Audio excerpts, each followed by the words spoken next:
এ যেন হীরক রাজার দেশ। চোখ বুজে শাসক যা বলবে সেটাই মেনে নিতে হবে জনগণকে। সরকারের প্রধানমন্ত্রী পদের কর্তব্য। 2009 সালে ক্ষমতায় আসে আওয়ামী লীগ সরকার। এর পরের এক দশকে, বিশেষ করে 2014 সালের বিতর্কিত নির্বাচনের পর, দলটি নিজেদের উন্নয়ন কর্মকাণ্ড তুলে ধরতে শুরু করে পরিসংখ্যানের বর্ণিল চিত্র দিয়ে। বঙ্গবন্ধু কন্যা মাননীয় প্রধানমন্ত্রী শেখ হাসিনা।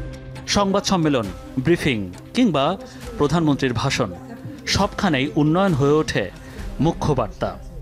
আপনি ভাবতে পারেন ব্রিটেনের মতো দেশে 80% কষ্ট,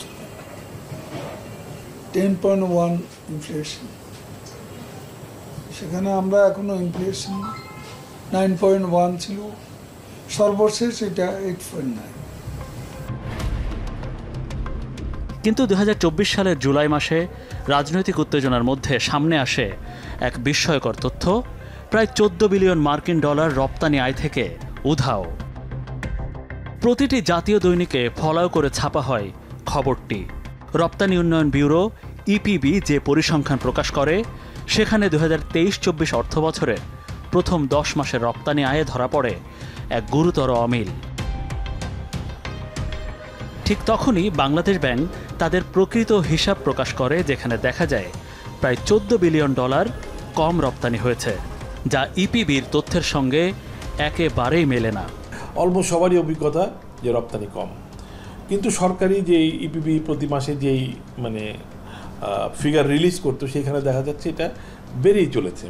যখন এই এক্সপোর্ট ফিগারটা বাড়িয়ে দেখা হচ্ছিল, তখন কিন্তু ওই যে আইএমএফের সঙ্গে যে এই যে বহুল আলোচিত যেই বাংলাদেশের ঋণ, যেটা এখনও ওই আলোচনা এখনও চলমান, ওই আলোচনায় বাংলাদেশ একটা শক্ত অবস্থান নেয়ার কারণ চেষ্টা হিসেবে এই রপ্তানির ফিগারটা ফুলিয়ে ফাঁপিয়ে দেখানো হয়েছে। রপ্তানির এই গড়মিলের আগে থেকেই সংকটে ছিল বৈদেশিক মুদ্রার রিজার্ভ। 2022 সালের জুলাইয়ে রিজার্ভ নেমে যায় বিপজ্জনক সীমায়, প্রথমবারের মতো 40 বিলিয়ন ডলারের নিচে। 2023 সালের এই সংকট আরও গভীর হয়।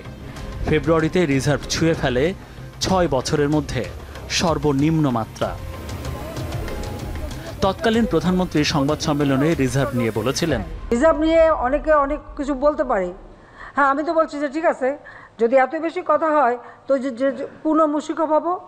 আমাকে বেশি কথা বললে সব বন্ধ করে দিয়ে বসে থাকবো, ইলেকশনের পরে যদি আসতে পারি আবার করব। তারপর দেখি কে সাহস পায় নিতে ক্ষমতা, সেটা আমার কথা। 2024 সালের মে মাসে রিজার্ভ গিয়ে দাঁড়ায় মাত্র 18 বিলিয়নে, অর্থাৎ এক দশকে সর্বনিম্ন। আইএমএফের সাথে যখন চুক্তিতে ঢুকলো বাংলাদেশ, তখন প্রথম যেটা বাংলাদেশকে করতে হয়েছে সেটা হলো যে তারা রিজার্ভের যে হিসাবটা দিত সেটার ভিতরে পরিবর্তন এনে BPM-6 বলে, এখন সেইটাতে হিসাব দিতে হচ্ছে। এটার কারণ হলো অনেক ধরনের ফান্ড ব্যবহার করা হয়েছিল যেইগুলোকে রিজার্ভের ভেতরে ধরা হতো তার অ্যাসেট হিসেবে, কিন্তু যেইটাকে IMF-এর হিসাবে রিজার্ভ, আপনি ব্যবহারযোগ্য যে রিজার্ভ, সেই ব্যবহারযোগ্য হিসাবের ভিতরে এটা আসে না। ফলে এই গ্যাপটা কিন্তু 6 বিলিয়ন থেকে 5 থেকে 6 বিলিয়ন ডলারের মতো হয়ে গিয়েছিল।